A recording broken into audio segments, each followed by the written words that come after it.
never forget the day I decided to go alone to the water park. It was just another weekend, nothing special, and yet something inside me craved noise, laughter, the rush of water, the kind of chaos that drowns out the silence in your own head. I thought the park would be a distraction, a place where I could forget the heavy thoughts that had been gnawing at me for weeks. The place was strangely empty. The distant echo of loudspeakers, the occasional splash, the hollow screams of a few children. It all felt artificial, staged, like the memory of a real park rather than the park itself. I chose one of the larger rides, a massive water slide, its mouth a dark, gaping tunnel that seemed to swallow the light around it.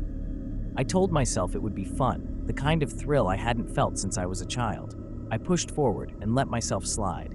The first seconds felt normal, the rush of speed, water spraying against my skin, the echo of my voice bouncing inside the tunnel. But then, it kept going. The slide didn't end. I should have splashed into the pool by now, but instead the tunnel stretched on, twisting, suffocating, endless. The water grew colder, biting into my skin. My screams didn't sound like mine anymore. They came back to me warped, overlapping, like someone else was sliding beside me, just out of sight.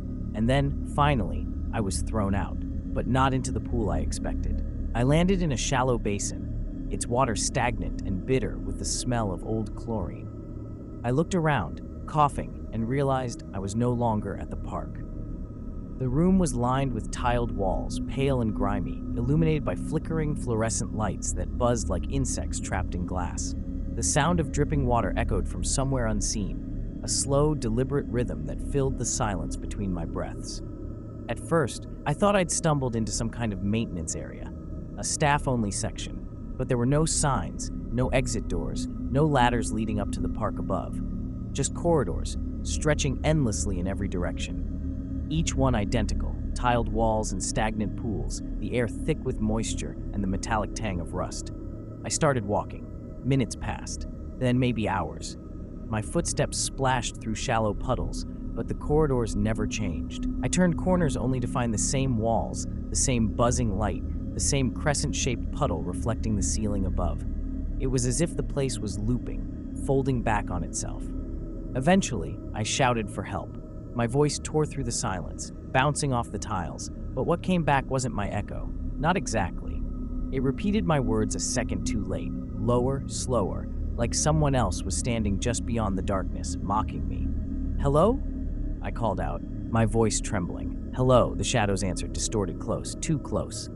And that's when I realized I wasn't alone. I froze, waiting, holding my breath, straining to catch any movement in the stale, chlorine-soaked air. The silence pressed down on me, thick and heavy, broken only by the distant hum of the fluorescent lights. My skin prickled as though unseen eyes were fixed on me, watching, waiting for me to move. I forced myself to keep walking. My footsteps echoed unnaturally loud, splashing against the shallow puddles. Every step seemed to invite that distorted echo, a grotesque mimicry of my own sounds, following me from just beyond sight. The corridors branched endlessly. Some led to wide pools, their surfaces still and black, reflecting the ceiling like sheets of glass. Others narrowed into claustrophobic tunnels, water dripping from rusted pipes above, each drop a gunshot in the silence.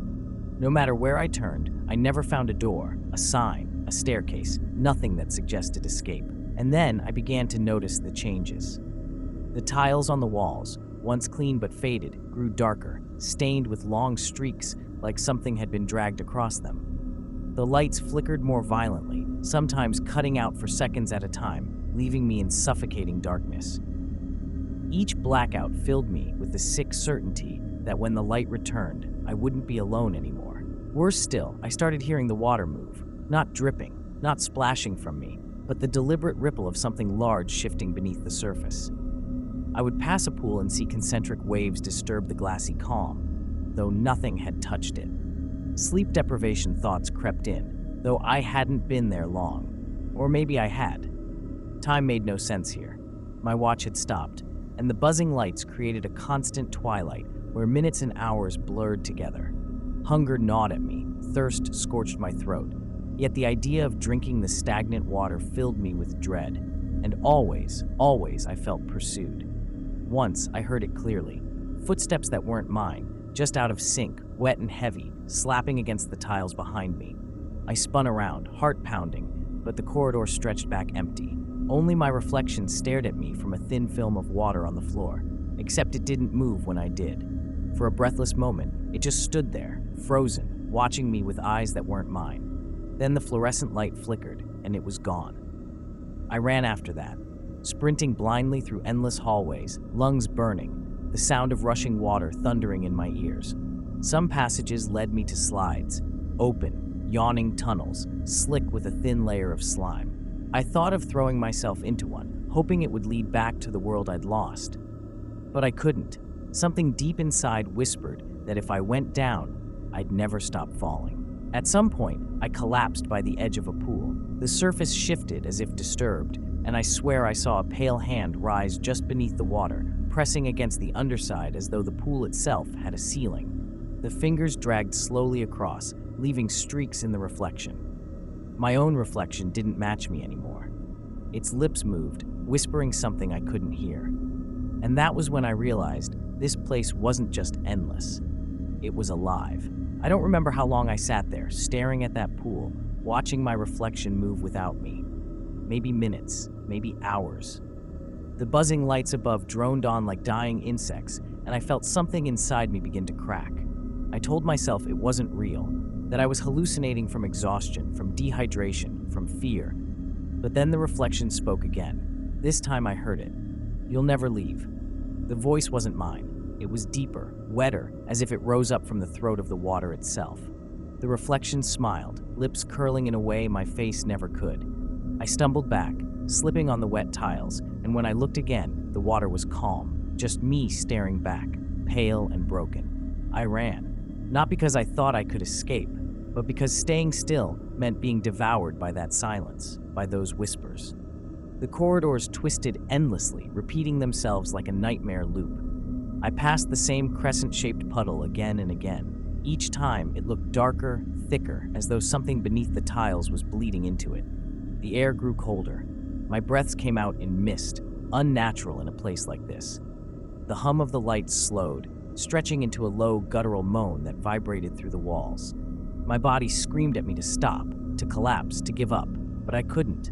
Something was following me, closer now, and I could feel it. At one point, I turned a corner and froze.